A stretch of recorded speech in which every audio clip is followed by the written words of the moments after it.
Hi കൂട്ടുകാരെ, കുട്ടി മലയാളത്തിലേക്ക് എല്ലാവർക്കും സ്വാഗതം.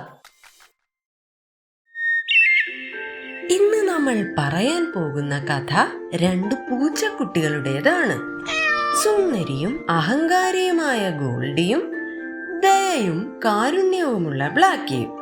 ഇവരുടെ സാഹസികത നിറഞ്ഞ കഥ നമുക്ക് കേട്ടാലോ?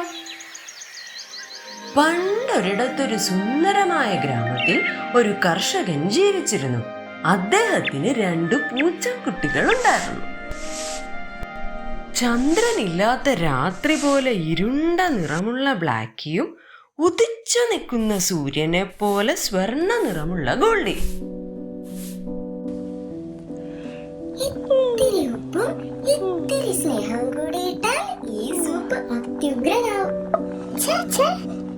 രാവിലെ തന്നെ നീ വിയർത്ത് കുളിച്ചിരിക്കുകയാണല്ലോ.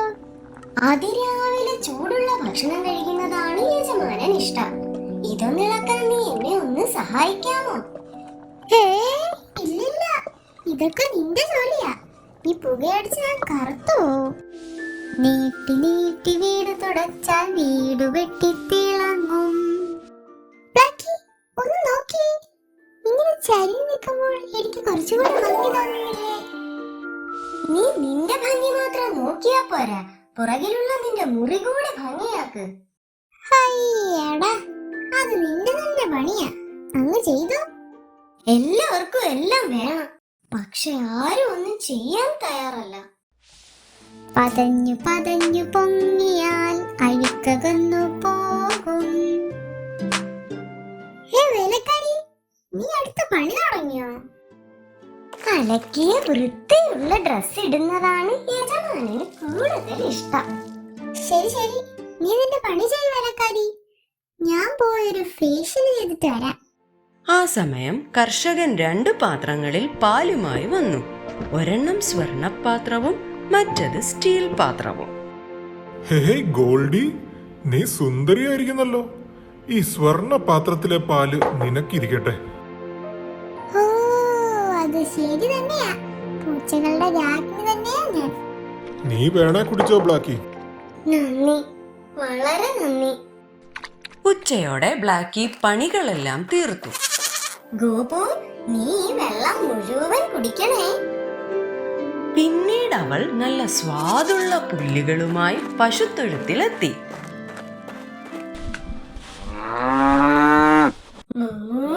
നിനക്ക് ഇഷ്ടപ്പെട്ട സ്വാദിഷ്ടമായ പുല്ലുകൾ ഇതാ, മുഴുവൻ കഴിക്കണേ.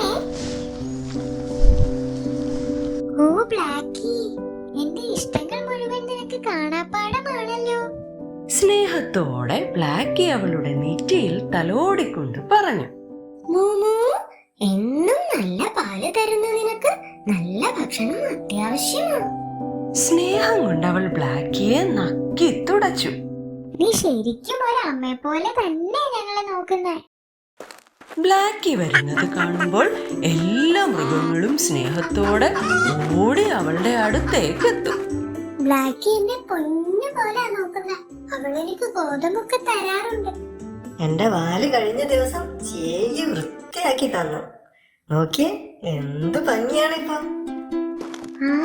എന്റെ കുളവും വൃത്തിയാക്കി തന്നിരുന്നു. എന്ത് നല്ല മനസ്സാ അവളുടെ.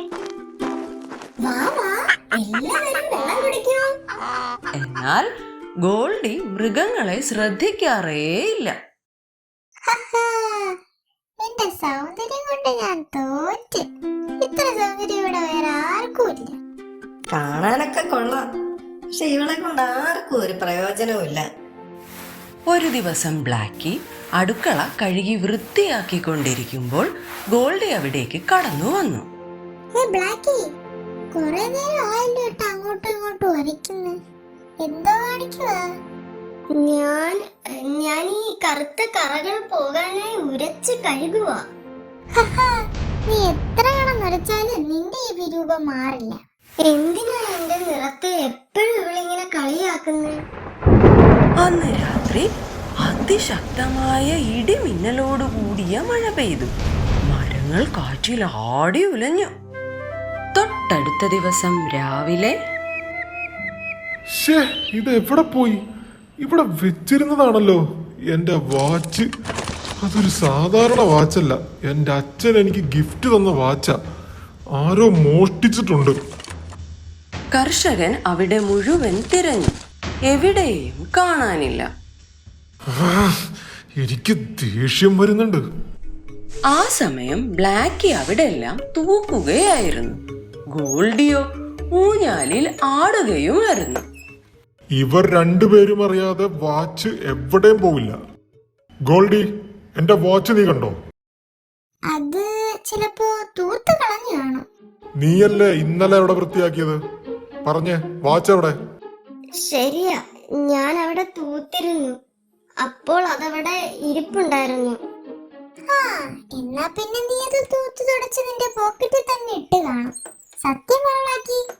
ഇല്ലില്ല, സത്യമായിട്ട് ഞാൻ എടുത്തിട്ടില്ല. അന്ന് രാത്രി അപമാനിതയായ അവൾ വിഷമത്തോടെ വീട് വിട്ടിറങ്ങി. എന്റെ പേര് ദോഷം മാറ്റണം. സത്യം കണ്ടെത്തിയേ പറ്റൂ. ഈ ചെളിയിൽ കാണുന്ന കാൽപ്പാടുകൾ പൂച്ചയുടേതല്ല, അതിലും ചെറുതാ. ആ, അണ്ണാന്റെയാന്ന് തോന്നുന്നു. കാൽപ്പാടുകൾ പിന്തുടർന്ന അവൾ ഒരാൽമരത്തിന് ചുവട്ടിലെത്തി. ദേ, യജമാനന്റെ വാച്ചിരിക്കുന്നു. ഹാവൂ, രക്ഷപ്പെട്ടു. പെട്ടെന്നൊരു മലയണ്ണാൻ അലറിക്കൊണ്ട് അവളുടെ മുന്നിലേക്ക് ചാടി വീണു. നിനക്ക് വാച്ച് വേണം അല്ലേടാ? നീ എന്നെ തല്ലി തോൽപ്പിക്ക്. തുടർന്ന് അണ്ണാനും ബ്ലാക്കിയും തമ്മിൽ അടിയോടടി. അവസാനം അണ്ണാനെ അവൾ തോൽപ്പിച്ചു. ക്ഷമിക്കണം, ഇതെന്റെ അഭിമാന പ്രശ്നമാ. ഈ വാച്ച് ഞാൻ കൊണ്ടുപോവാ. തിരികെ വീട്ടിലെത്തിയ അവൾ വാച്ച് മേശപ്പുറത്ത് കൊണ്ടുവച്ചു. പിറ്റേന്ന് രാവിലെ മേശപ്പുറത്ത് വാച്ച് കണ്ട കർഷകൻ ഞെട്ടിപ്പോയി. ആ, എന്റെ വാച്ച്! അയാൾ ചുറ്റും നോക്കി. ജനാലക്കരികിൽ ക്ഷീണിച്ച് ചെളിപുരണ്ട് മുറിവേറ്റിരിക്കുന്ന ബ്ലാക്കിയെ കണ്ടു.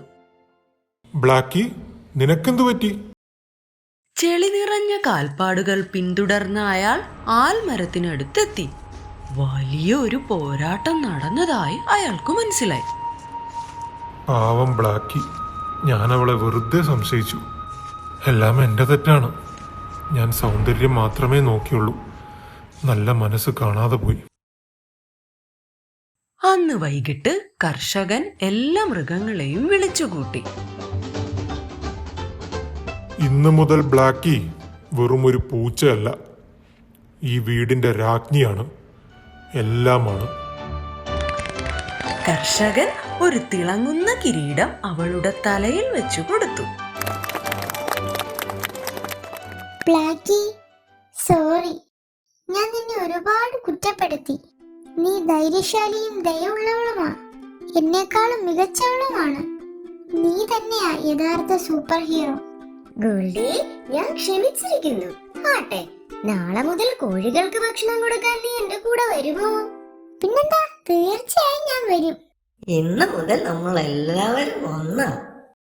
അന്നു മുതൽ അവർ പരസ്പരം സഹായിച്ച് ഒരുമിച്ച് സന്തോഷത്തോടെ ആ വീട്ടിൽ കഴിഞ്ഞു. ഈ കഥയുടെ ഗുണപാഠം എന്തെന്നോ കൂട്ടുകാരെ? ദയയും സത്യസന്ധതയുമാണ് യഥാർത്ഥ സൗന്ദര്യം.